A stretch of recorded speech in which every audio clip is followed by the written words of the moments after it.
Hello, नमस्कार. कसे आहात सगळे? मस्तच ना? चला तर आजचा दिवसही तुम्हाला खूप छान आनंदात आणि मजेत राहू दे. अरे वेलकम करायचं तर विसरूनच गेले ना मी. Welcome back to my new channel and new blog. चला तर आजचा दिवस आपल्याला कसा घालवायचा आहे, काहीतरी थोडं तरी आपल्याला आज क्लिनिंग करायचंच आहे. तर का क्लिनिंग करते, कशासाठी करते, तर तुम्हाला लास्ट ब्लॉगमधनं समजलंच होतं की बाबा आपण थोडंसं वास्तुशास्त्रानुसार आपण किचन थोडंसं चेंज करून घेणार आहोत. आता ओटा वगैरे फक्त बनवलेला आहे, पण त्या साईडला अजून ठेवायचं आहे. आणि नंतर मग म्हटलं की थोडंफार घाण तरी पडलेलंच होतं. म्हटलं की चला आपण थोडं साफसफाई करून घेऊ. डीप क्लीन महिन्यातनं एकदा होतच असतं, बट डीप क्लीनची सध्या तरी काही गरज नाहीये का, तर तेही मी तुम्हाला पुढे सांगेनच. तर आता आम्ही राहतो सोसायटीमध्ये किंवा अपार्टमेंटमध्ये, आणि ऍक्च्युली माझ्याकडे थोडंसं वर्दळ जरा जास्तच असतं.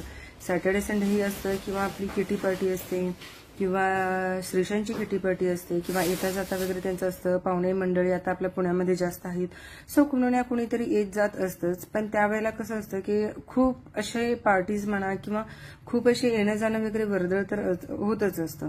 मग आता आपलं किचन तरी किंवा आपलं घर तरी हे स्वच्छ आपल्याला ठेवावंच लागतं.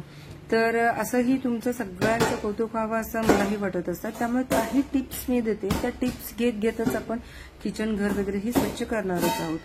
आणि आता प्रत्येकाचा प्रश्न जिव्हाळ्याचा असा असतो की आपला किचन, कारण किचन स्वच्छ असेल तरच आपला आहार स्वच्छ असतो, रोगराईपासून आपण लांब असतो. आता तुम्हाला सगळ्यांना माहितीच आहे की पूर्वीच्या काळामध्ये किचनमध्ये असलेला संसार किंवा भांडीकोंडी किंवा उघड्यावरच ठेवली जायची, पण तरीही ती चकचकीत होती.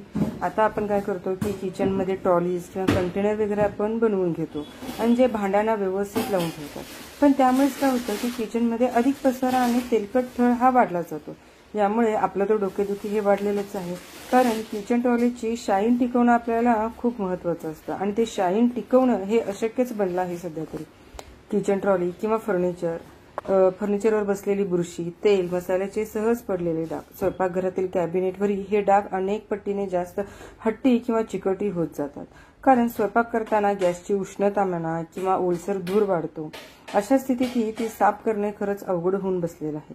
जर तुम्हाला तुमच्या स्वयंपाकघरातील बसलेले कॅबिनेट स्वच्छ करायचे असेल, तर काळजी वाटत असेल, तर हे आपण छोटे मोठे टिप्स बघूच. आता आपण घरच्या घरीच आपण एक सोल्युशन बनवायचं. बाहेरून एवढं महागडं सोल्युशन किंवा केमिकल आणायची काही गरज नाहीये. तर त्यासाठी 1 कप पाणी घ्यायचं, किंवा 1/4 कप आपल्याला व्हिनेगर घ्यायचं. त्यात 2 चमचे खोबरेल तेल घाला, किंवा डिशवॉशिंग लिक्विडही घालू शकता. त्याचे 1 थेंब थोडेसे टाकून घ्या आणि ते एका भांड्यात मिसळा, आणि चांगले मिसळून ते एका स्प्रे करा, किंवा ओल्या कपड्याने ते पुसून घेतला तर ही खूप चान्सेस आहेत की आपल्याला घर स्वच्छ किंवा आपलं कॅबिनेट वगैरे स्वच्छ होण्यासाठी. आता आपल्या घरी जर फर्निचर आहे तर ते किती वेळा स्वच्छ करायचं? आता स्वयंपाकघरातील फर्निचर हे नेहमी चमकदार दिसण्यासाठी आठवड्यातून किंवा एकदा तरी त्याच्यावर कोरड्या मायक्रोफायबर कपड्याने धूळ घालवणे महत्वाचेच असते. तसेच महिन्यातून एकदा पूर्णपणे स्वच्छ करा, किंवा डीप क्लीन होत असेल तर डीप क्लीनही करून घ्या. असे केल्याने फर्निचर किंवा आपल्या ट्रॉली किचन कट्ट्यावर चिकटपणा जास्त होणार नाही. महिन्यातून एकदा डीप क्लीन हे करावंच लागतं, पण वरचेवर मी काय करते की हातासरशी कामं जेवढं होतील तेवढं करायचा प्रयत्न करायचा. आता कोणत्या डब्यात काय ठेवले काय नाही हे तर आपण माहिती असतंच, पण इनकेस जर विसरला असेल तर तुम्ही चेक करत जा. आता मी काय करते की ज्या काही गोष्टी संपल्या असतील तर ते एका साईडला काढून ठेवते, किंवा जे काही शिल्लक असेल ते एका डब्यामध्ये ठेवण्याचा प्रयत्न करत असते. काय आहे शिल्लक, ग्रोसरी ज्या वेळेला आपण शॉपिंग करत असतो त्यावेळेला घरी काय शिल्लक आहे किंवा काय नाही हे बघूनच आपण बाहेर पडत असतो. त्यावेळेला आपल्याला समजतच असतं. प्रत्येक एका धान्यासाठी म्हणा किंवा एका डाळीसाठी ना एक सेपरेट डबा ठरवा, म्हणजे त्याच्यानुसार आपल्याला ते समजून जाईल. आणि जे काही छोट्या मोठ्या पिशवीमध्ये जे काही डाळी वगैरे असतात ना, तर ते एका डब्यामध्येच ठेवा, म्हणजे जर काही संपलं की तो एक डब्बा आपण उघडायचा आणि त्याच्यात आपल्याला समजून जाईल की बाबा हे आपल्या गोष्टी आता संपणार आहेत किंवा संपलेल्या आहेत वगैरे. तर ह्याही गोष्टी होऊनच जातात, आणि जेवढं हातासरशी कामं होईल ना तेवढं करत चला, म्हणजे पसाराही होणार नाही आणि वेळच्या वेळी स्वच्छही होऊन जाईल. जर ते जमत नसेल तर दुसरं आपण सोल्युशन करू शकतो की बेकिंग सोडा आणि लिंबू. एक स्प्रे बॉटलमध्ये 1 चमचा बेकिंग सोडा घ्या आणि 1 लिंबाचा रस घ्या, आणि 1 कप कोमट पाणी एकत्र मिक्स करून हे मिश्रण तयार करा, आणि त्या कॅबिनेटमध्ये ते चांगले शिंपडा, आणि 5 ते 10 मिनिटांनंतर ते तसंच सोडून द्या. आणि नंतर स्पंजने किंवा ब्रशने ते स्वच्छ धुवा किंवा ते पुसून घ्या. ओल्या कपड्याने पुसून घेतला तरी पण चालतं. आणि त्या कॅबिनेट काय करायचं की थोडा वेळ तसंच सोडून द्या, जेणेकरून ते पूर्णपणे कोरडे होऊन जाईल. आणि तुमचा फर्निचर वारंवार घाण होत असेल तर तुम्ही हा उपाय आठवड्यातून 2दा जरी केला तरीही चालून जातं. आपल्या किचनमध्ये ना एक अशी वस्तू आहे ज्याने ना की तुमचे हट्टी डाग सुद्धा निघून जातात. आणि ह्याशिवाय ना आपलं किचन हे अपूर्णच असतं, तर ते म्हणजे मीठ. मीठ हे आपल्या स्वयंपाकघरातील एक अशी वस्तू आहे ज्यामुळे तुम्ही किचनमधील कोणतेही चिकट डाग कमी करू शकता. मिठाच्या पाण्यामुळे स्वयंपाकघर स्वच्छ आणि निर्जंतुक तर होतच, पण शिवाय त्याच्यामुळे काय होतं की घरात आपल्या माशा, कीटक, डास देखील येत नाहीत. आणि जर तुमच्याकडे जाडे मीठ, त्यालाच आपण काय म्हणतो मोठे मीठ, तर ते किचनची खिडकी किंवा सिंकचे आउटलेट्स या ठिकाणी पण तुम्ही ठेवू शकता. स्वयंपाकघरातील लादी किंवा टाईल स्वच्छ करण्यासाठी तरी नक्की मिठाचा पाणी तुम्ही यूज करा, कारण त्याच्यामुळे काय होतं की मिठाच्या पाण्यामुळे निगेटिव्ह एनर्जी सुद्धा कमी होते. ऍक्च्युअली आता ना मी ते थोडंसं डीप क्लीन वगैरे काहीच केलं नाही, वरचे क्लीन केलं, म्हणजे कोणत्या डब्यामध्ये काय आहे वगैरे सगळं एकत्र करून घेतले आणि थोडं साफसफाई केली, कारण महिन्यातनं एकदा तरी माझी डीप क्लीन होतात आणि आपला जास्त वेळही जाणार नाहीये, कारण सायमल्टेनियसली आता मुलांचे एक्झाम्स वगैरे सुरू होत आहेत किंवा हे सणवार वगैरे सगळे येत आहेत.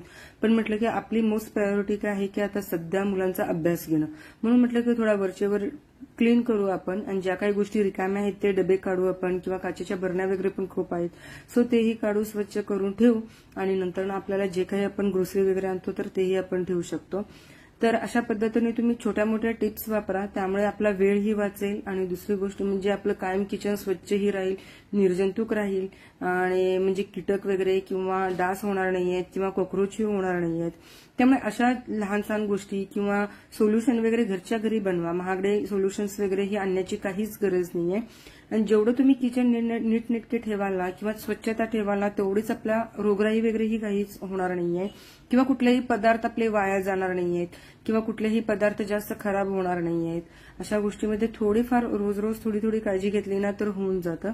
त्यामुळे जास्त लक्ष द्यायला लागणार नाही आणि जेव्हा आपण डीप क्लीन करतो ना त्यावेळेला जास्त आपल्याला त्रास होणार नाही. आता मंथ एंडही होत आहे, त्यामुळे आपल्याला ग्रोसरीची शॉपिंग वगैरे पण आता ग्रोसरी आपल्याला भरायची आहे. त्यामुळे म्हटलं की जे आहे नाहीये, कोणत्या बरणी रिकामी झालेल्या आहेत, त्यामुळे तेही आपलं एकासरशी होऊन जातं आणि थोडं स्वच्छही होऊन जातं. त्यामुळे अशा पद्धतीनं तर मी साफसफाई तर चालू केली. आणि मोस्ट इम्पॉर्टंट की बाबा मी डीप क्लीन का केलेले नाही, तर अजून आपल्याला घरातलं पेंटिंग करायचं आणि छोटे मोठे कामही करून घ्यायचे, त्यामुळे थोडंसं ह्यावेळेला साफसफाई आपण लेटच करू. आता पेंटिंग वगैरे सगळ्या गोष्टी झाल्यावरती आपल्याला बाकीचं आपल्याला मी होम टूरही देईन, किचन टूरही देईन, कारण अजून इथे प्रोफाईल लाईट्स वगैरे पण खूप साऱ्या गोष्टी होणार आहेत. सो चला तर मग आता श्रीषा अभ्यास कसं घेते किंवा शिकवते ते बघू आणि नंतर आपण व्हिडिओ एंड करू.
चला तर आजच्या आमच्या घरातले ना सगळे टेडीज किंवा सॉफ्टवेअर्स आहेत ना ते सगळे न आणि पत्र शिकलेले आहेत आणि श्रीषाचा एक्झामही सुरू होणार आहे. सो कोणत्याही पद्धतीनं ते अभ्यास करणं महत्वाचं आहे.